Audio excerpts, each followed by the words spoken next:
Siapa bilang toko-toko retail punah akibat e-commerce? Buktinya raja retail seperti Walmart bisa tetap eksis tidak tergoyahkan.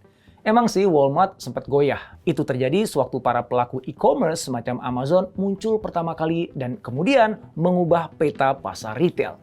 Bisnis retail pun berjalan dengan cara bermain yang baru. Tidak butuh toko sebagai ruang etalase, melainkan cukup gudang besar, algoritma, dan sistem pengiriman yang cepat. Konsumen pun hanya butuh mengklik handphone dan tidak perlu antri di kasir. Perubahan itu membuat Walmart pada tahun 2013 galau. Di bawah kepemimpinan Doug McMillon sebagai CEO, Walmart dihadapkan pada tantangan baru. Bisnis retail fisik memang masih jalan, tetapi tanda-tanda perubahan di bisnis retail semakin nyata. Apalagi waktu itu gerakan Walmart sudah tidak lagi lincah. Struktur organisasi yang terlalu besar membuat inovasi mereka terhambat. Padahal Amazon sudah bisa tumbuh melesat tanpa hambatan. Ketika itu Walmart dihadapkan pada dua pilihan. Kalau tetap berjalan dengan cara lama, mereka bisa tertinggal selamanya. Tetapi apakah benar beralih sepenuhnya ke e-commerce jadi satu-satunya jalan yang harus ditempuh?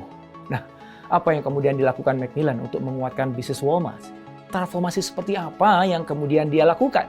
Yuk, kita cari tahu.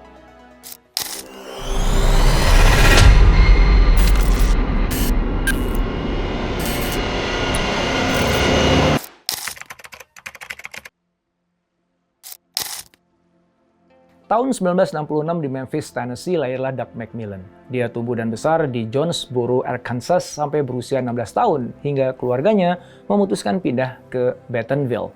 Di kota Bentonville itulah terdapat pusat operasi Walmart. Di usia 17 tahun, McMillon mulai bekerja paruh waktu di gudang Walmart. Tugasnya membongkar muatan dan menyiapkan pesanan. Nah, setelah lulus SMA, dia kuliah di University of Arkansas jurusan akuntansi. Lalu melanjutkan studi MBA di University of Tulsa. Sambil kuliah, dia bekerja sebagai asisten manajer toko Walmart di Tulsa, yang kemudian mengikuti program pelatihan pedagang Walmart. Pada 1991, McMillon kembali ke Bentonville untuk mengikuti pelatihan melayani pembeli Walmart.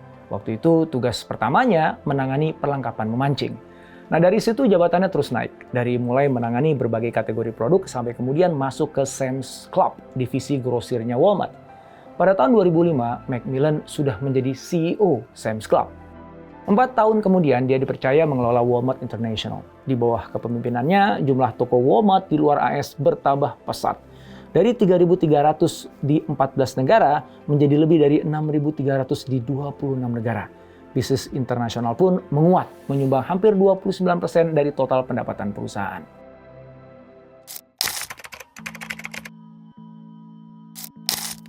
Setelah mendaki karir dari bawah, pada akhirnya tahun 2013, Doug McMillon ditunjuk Walmart sebagai CEO.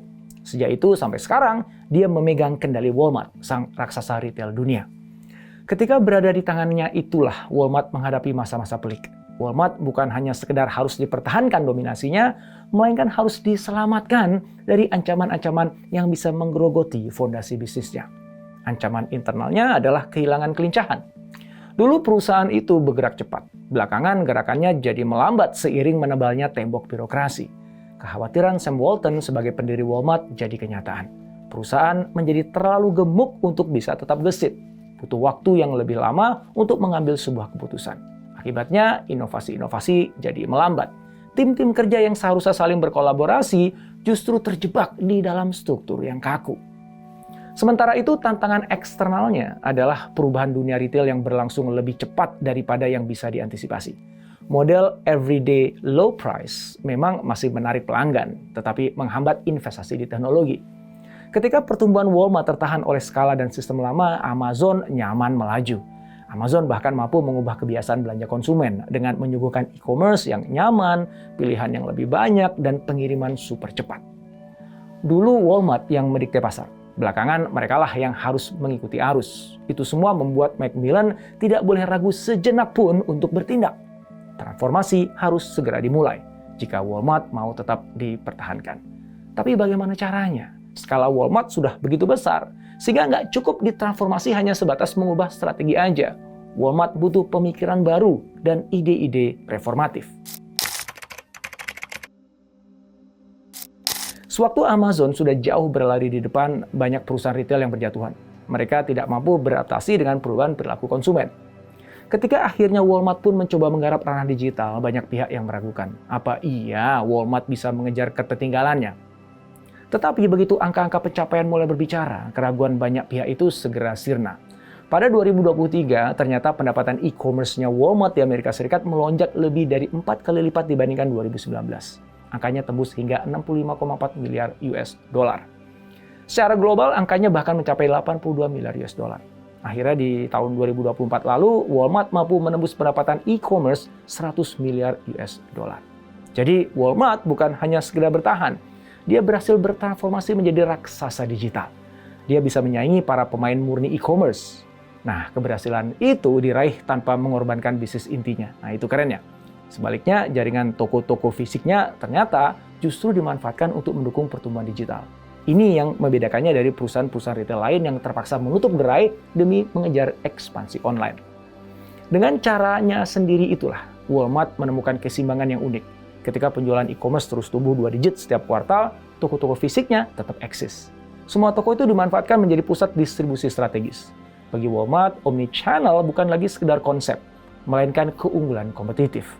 Keunggulan itulah yang membuat Walmart menjadi pilihan utama para pelanggan. Mereka menginginkan fleksibilitas, belanjanya online tapi mengambil barangnya di toko atau dikirim cepat dari toko terdekat. Di bawah kepemimpinan Doug McMillon, Walmart mampu tetap berdiri sebagai perusahaan berpendapatan terbesar di dunia. Walmart tidak hanya berhasil mempertahankan posisinya di puncak daftar Fortune 500, melainkan juga memperlebar jarak dengan pesaingnya. Pada 2023, pendapatan tahunan Walmart mencapai 648 miliar US dollar. Pendapatan tersebut meningkat 162 miliar US dollar sejak McMillon jadi CEO. Transformasi berhasil diwujudkan. McMillon sukses membawa Walmart melewati ancaman terbesar dalam sejarahnya dan keluar sebagai pemenang. Bagaimana McMillon bisa mentransformasi Walmart? Jawabannya karena dia tidak melihat perubahan tren retail sebagai ancaman. Dia melihatnya justru sebagai peluang untuk membawa Walmart naik level. McMillon tidak melawan digitalisasi dengan tetap berpegang pada model bisnis lama. Dia bahkan mempercepat ekspansi online dengan strategi yang agresif. Langkah itu diambil tanpa mengorbankan identitas Walmart sebagai destinasi belanja yang harganya terjangkau. Walmart menyeimbangkan tradisi harga murah tersebut dengan modernisasi digital. Transformasi digital Walmart diawali dengan mengakuisisi Jet.com senilai 3 miliar US dollar pada 2016. Selain mendapatkan teknologi dan jaringan e-commerce yang lebih kuat, akuisisi tersebut juga membawa talenta yang memahami ekosistem digital. Semua itu dibutuhkan Walmart untuk mengejar ketertinggalannya dari Amazon. Berikutnya, McMillon meluncurkan Walmart Plus. Ini adalah layanan keanggotaan untuk langsung menyaingi Amazon Prime. Sementara Amazon Prime berbiaya 139 US dollar per tahun, Walmart Plus menawarkan harga yang lebih murah, ditambah dengan berbagai insentif yang lebih relevan bagi pelanggan kelas menengah. Lalu ada program pengiriman gratis, diskon bahan bakar, dan akses eksklusif ke berbagai produk.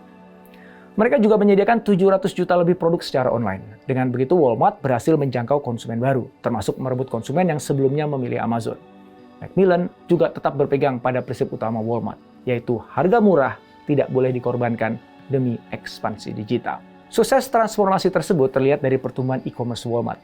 Kegiatan ini berkontribusi 18% terhadap total pendapatan global perusahaan. Keberhasilan mereka juga terlihat dari terintegrasinya toko fisik dengan strategi digital. Ini yang membuatnya berbeda dari Amazon yang hampir sepenuhnya beroperasi secara online dan bergantung pada jaringan gudang. Walmart telah memanfaatkan lebih dari 11.000 tokonya untuk menjadi pusat distribusi. Dengan demikian, mereka bisa mengirimkan barang secara lebih cepat. Bisa 1 hari atau bahkan hitungan jam karena mereka memanfaatkan lokasi toko yang terdekat dengan pelanggannya. Amazon harus menghabiskan miliaran dolar untuk membangun lebih banyak gudang dan meningkatkan percepatan pengiriman. Sedangkan Walmart cukup memanfaatkan infrastruktur yang sudah ada. Ini membuat layanan pengiriman Walmart lebih efisien dan lebih hemat biaya.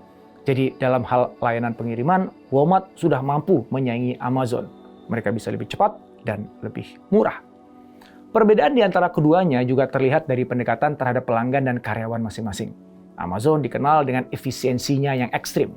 Pada saat yang sama, mereka sering dikritik karena tekanan kerjanya di gudang yang cukup berat. Amazon yang menerapkan sistem berbasis algoritma juga sering dikritik karena dianggap kurang mempertimbangkan aspek manusiawi. Walmart mengambil pendekatan sebaliknya. Mereka meningkatkan kesejahteraan karyawan dengan menaikkan upah minimum dan menawarkan program pendidikan gratis. Selain itu, otomatisasi diterapkan bukan untuk menggantikan pekerja, tetapi untuk meringankan beban kerja mereka. Robot digunakan untuk melakukan tugas-tugas berat dan berulang. Nah, dengan begitu karyawan bisa fokus pada layanan pelanggan dan pekerjaan yang lebih bernilai. Seringkali Macmillan menegaskan bahwa Walmart bukan sekedar perusahaan teknologi. Walmart adalah bisnis yang berorientasi pada manusia. Jadi meskipun Amazon bertahan sebagai pemimpin e-commerce global, Walmart bukan lagi sekedar pesaing. Dia sudah menjadi alternatif yang semakin kuat. Dengan strategi omnichannel yang solid, pengelolaan biaya yang lebih efisien, dan pendekatan yang lebih ramah terhadap karyawan serta pelanggan, Walmart telah membuktikan sesuatu. Bahwasanya retail fisik tidak harus mati di era digital. Retail fisik justru bisa dimanfaatkan sebagai keunggulan strategis. Sampai sekarang, Macmillan berhasil menjaga keseimbangan. Walmart terus tumbuh didorong lonjakan permintaan selama pandemi. Juga didorong strategi harga rendah yang menarik pelanggan di tengah inflasi. Selain itu, program loyalitas Walmart Plus yang diluncurkan pada 2020 sudah memiliki 60 juta anggota. Ini bukti bahwa pelanggan tidak hanya mencari harga murah, tetapi juga kenyamanan dan nilai tambah. Walmart juga memperluas sumber pendapatannya ke luar retail. Mereka menggarap bisnis periklanan yang dibangun di atas data belanja pelanggan. Nilainya sudah mencapai 3,4 miliar US dollar. Mereka juga mengakuisisi Vizio 2,3 miliar US dollar. Semua itu menunjukkan ambisi Walmart untuk menguasai lebih banyak aspek perilaku konsumen.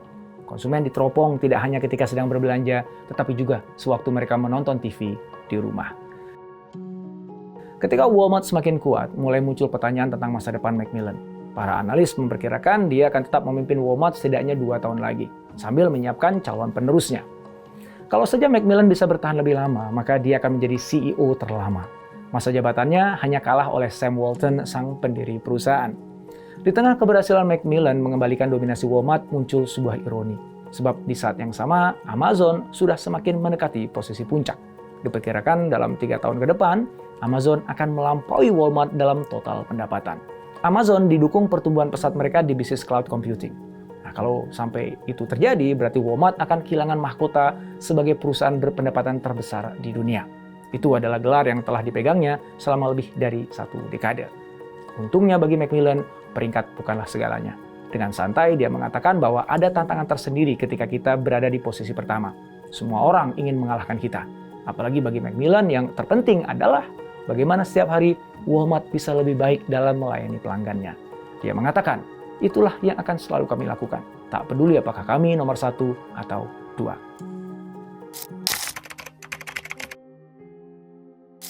Perjalanan Walmart mengajarkan kita tentang 3 hal. Pertama, inovasi bukan soal membuang yang lama, tetapi menemukan cara baru untuk menggunakannya. Yang kedua, teknologi seharusnya membantu manusia, bukan menggantikannya. Dan yang ketiga, bisnis yang tumbuh besar tetap bisa punya nyawa, asal tahu cara menjaga keseimbangan. Macmillan bukan orang luar yang datang dengan rencana ambisius dan ingin mengubah segalanya dalam semalam. Dia lahir dari sistem yang dia pimpin. Dia pernah bekerja di gudang, mengenal toko dari dalam, sehingga memahami bagaimana pelanggan berpikir. Ketika banyak pesaing menutup gerai demi mengejar e-commerce, Macmillan justru melihat toko fisik sebagai kekuatan. Baginya, toko fisik bukan sekedar tempat belanja, tapi jaringan distribusi yang bisa menggerakkan barang lebih cepat. Ini bukan hanya strategi, melainkan cara kerja yang membuat Walmart tetap punya posisi di dunia yang tengah berubah.